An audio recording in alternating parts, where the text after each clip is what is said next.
Okay, be honest. What is the first thing that you do when you wake up? You reach for your phone, you scroll through notifications and see what's going on. Throughout the day, you see all the notifications of what's happening on social media. And after you come back from work, then also you can find yourselves just mindlessly scrolling for hours. And before going to sleep, you put another video. And this cycle goes on and on and on. Does this sound very familiar to you?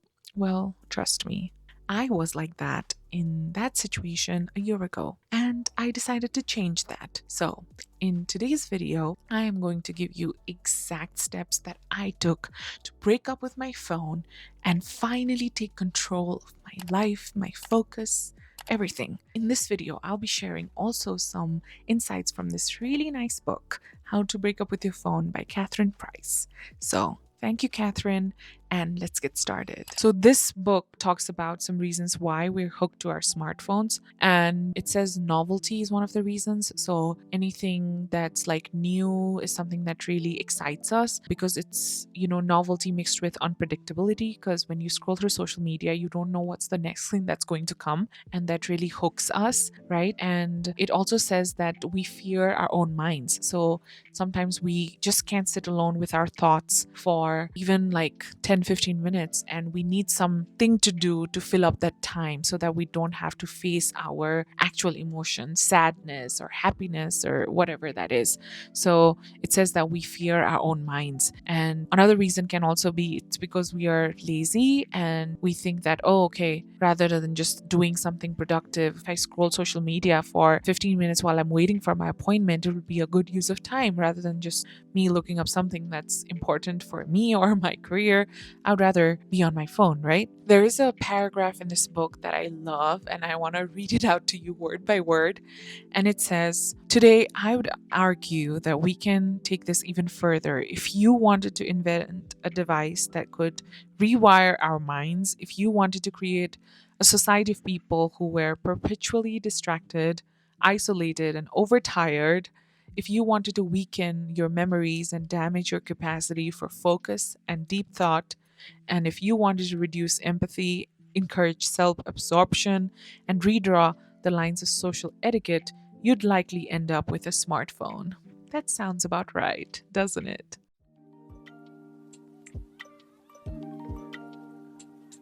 So, when we do manage to set our phone aside, we experience discomfort and anxiety.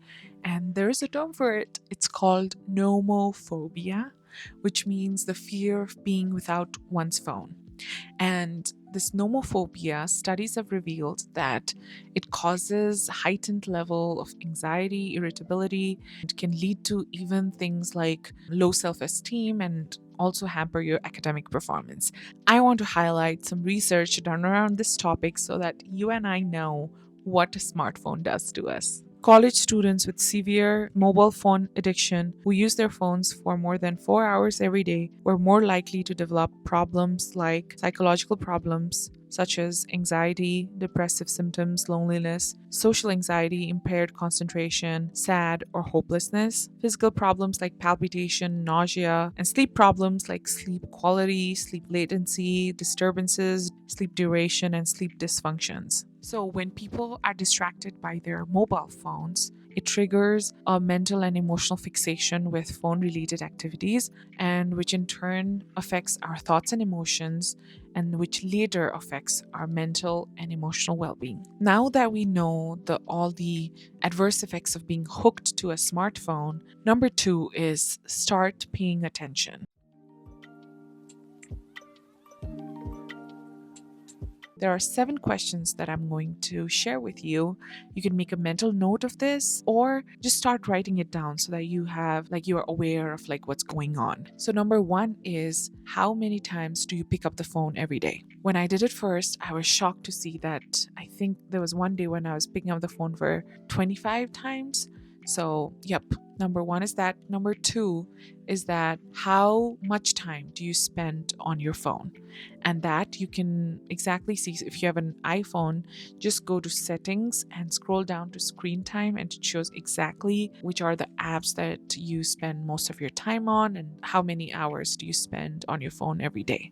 Number 3 is, what do you love about your phone? I love that I'm able to take great pictures on my phone. I'm able to set alarms. Other question is, what don't you love about your phone? I don't like that I get these news notifications all the time. I don't like that my phone has a lot of apps and I get distracted. I don't know. But just write it down and it will just tell you and give you a good clarity of like, okay, if this is what you like the phone for, then maybe you should prioritize those apps and get rid of the other apps that you don't necessarily love, right? Another question is, what are some situations in which you find yourself using your phone most of the time? So I can say when I'm bored, I'm anxious, during my lunch break. So if you write all of that down, you know these are the times that I use my phone the most. And, it just gives you more awareness about that. How does your posture change after using your phone? Are you usually like this? Just be careful of like, okay, is my posture hurting from that or no?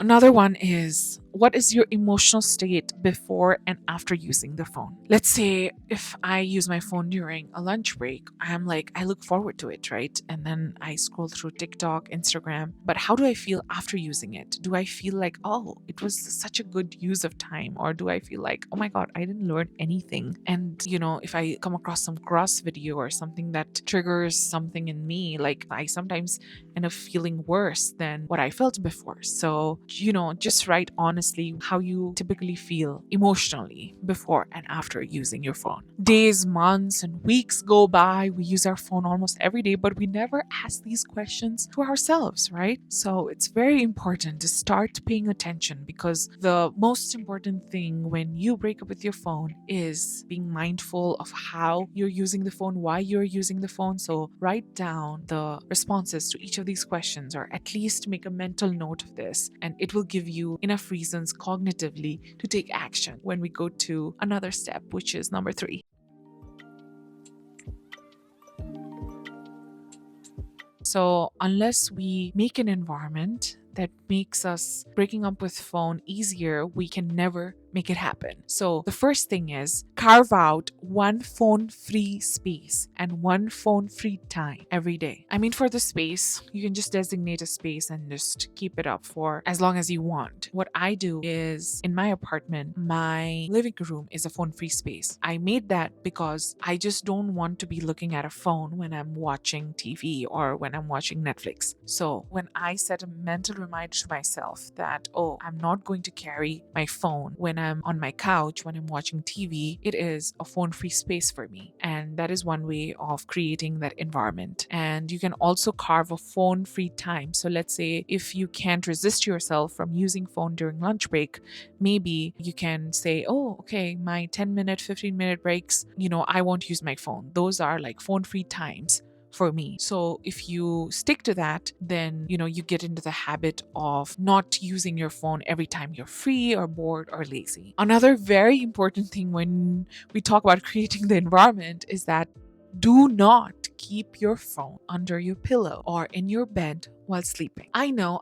People say just put the phone in another room. I know. For me, it was almost impossible to do that. You don't have to do it, but at least you can try charging your phone in another corner of your room, right? So that at least you don't have to walk to another room. I mean, if you can do that, that's great. But if you can't do that, at least try charging your phone in another corner of your room so that when you're going to bed, you won't get that urge to like check your phone, check your notifications, and that won't be the first thing that you pick up when you wake up. Another great thing that you can do if you're very serious about this is get a physical alarm clock. It costs less than $10 in Amazon. And if you can invest in a physical alarm clock and get into the habit of waking up with a physical alarm clock ringing in your ears, then I am going to tell you, you are going to be 50% more productive than 70% of the population nowadays who are just glued to their phones every day.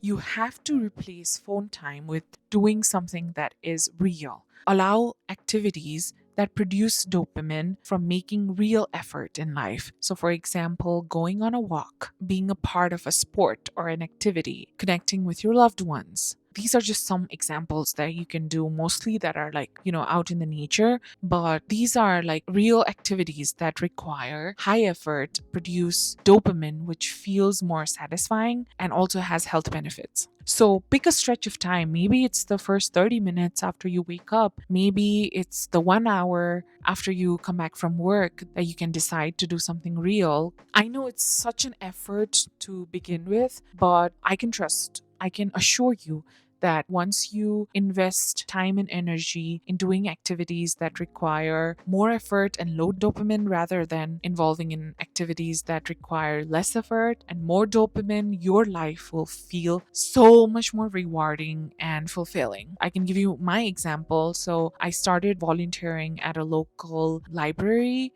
once a month or so. And I know if I didn't do that, then maybe I'd have used the same time at my home, just like scrolling on my phone. And now that I've done it and I did some real work, I feel so much more fulfilled about what I did. And I feel like it was such a good use of time rather than just being on my phone. And if you have no idea knowing what you want to do instead of being on your phone, then I'll give you 3 prompts. So the first one is, I have always wanted to dash dash dash. The second one is, I have always loved doing dash dash dash. The other one is, if I had no obligations to be, anywhere, what would I spend my time doing? Dash dash dash.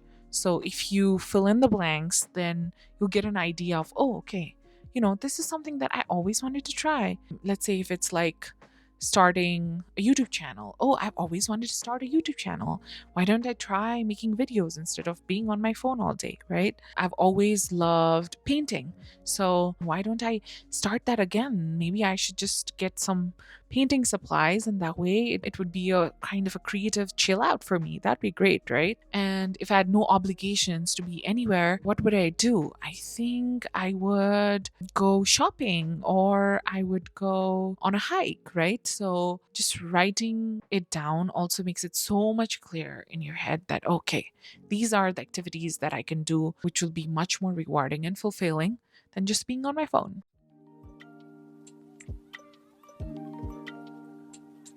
I cannot tell you the importance of turning off notifications and the benefits that it will have. And you won't feel that urge to check your phone time and again if you turn off your notifications altogether. And at the end of the day, you can always go back into the apps and see who all called you, who sent you messages. But it is, oh my God, it just feels like your mind is so much less cluttered and you are so, like, I think 90% less distracted if you just turn your notifications off. And how you can do that is go to settings, scroll down to notifications, and when you see all the notification style and the apps, just click on those and then disable notifications. You can also use do not disturb during your work hours and before bedtime to create that uninterrupted focus time for yourself. How you organize your app also influences your behavior. So if you put TikTok, Instagram, and you are on it all the time, and it's the first thing that you see on your phone when you use it, then obviously you're going to mindlessly scroll on it for a long time, right? Whereas if you put it on a secondary home screen rather than on the first page, and if you put it under any group and if it's harder to access, then it won't be the first thing that you reach for. I think that has really helped me just being very mindful about like where my time, energy, and what am I seeing, all of that. So it's very important to organize your apps and make sure that the apps that have the maximum screen time or the apps that you're using the most is on the secondary home screen rather than like the first page that you see. So the last point is stop fubbing.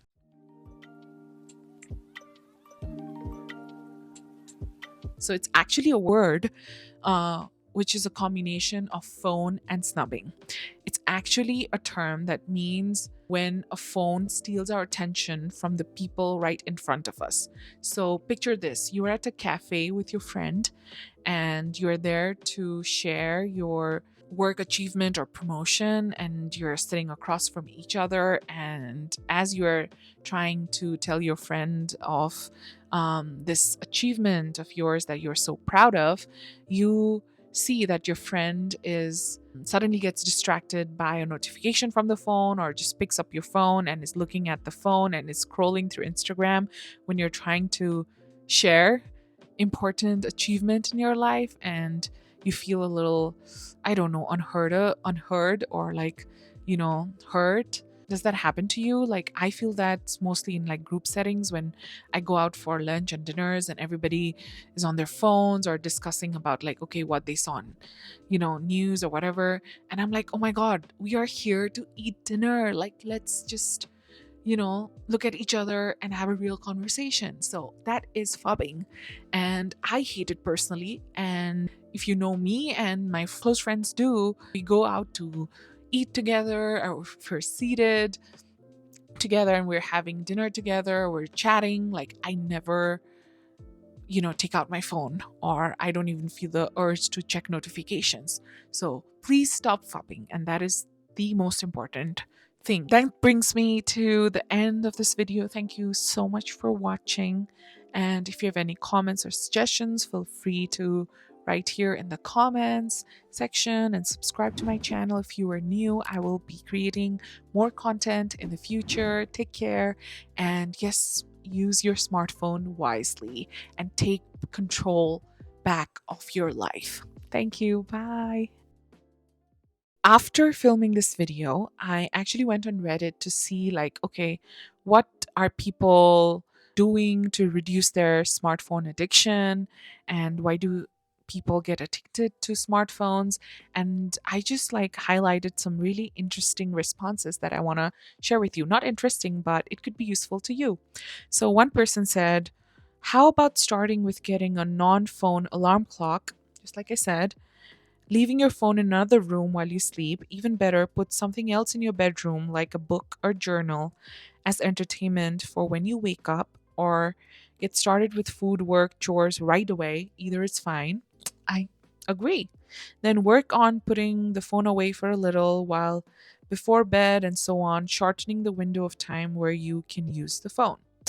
Very true. Thank you. The other person said, I sold my smartphone and used the money to a, buy an old used phone for essential calls and messages, a BlackBerry, and the only app that worked was WhatsApp. Okay, that's a very bold move. Not everybody can do it, but it might be helpful if you want to go all the way.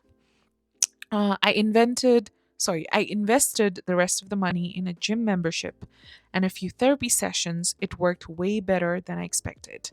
Good for you. If you can go to those lands, please do.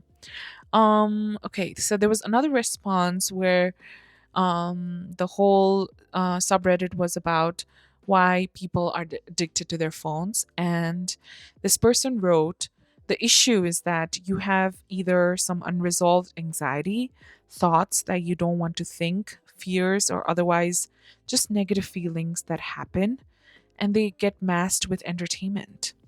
The best thing to do is to face those thoughts directly. Put your phone down and sit in the discomfort. Oh my God. This is so powerful. Challenge the thoughts that come up. You can write, if you want, on paper, list all the things that come up and dive into them. You'll see it probably wasn't as bad as your brain feared. And then once you get rid of all of that jittery addict feeling by accepting that you can indeed be fine without the phone, you'll survive and the discomfort isn't all that bad. And then prioritize. Find the reason why you do what you do and use that as your fuel to do the things that you actually want to do, or that bring you closer to what you want. Oh my God.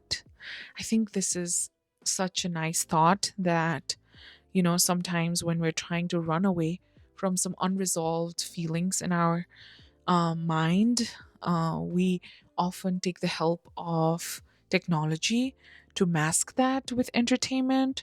So, yep, that's a great suggestion.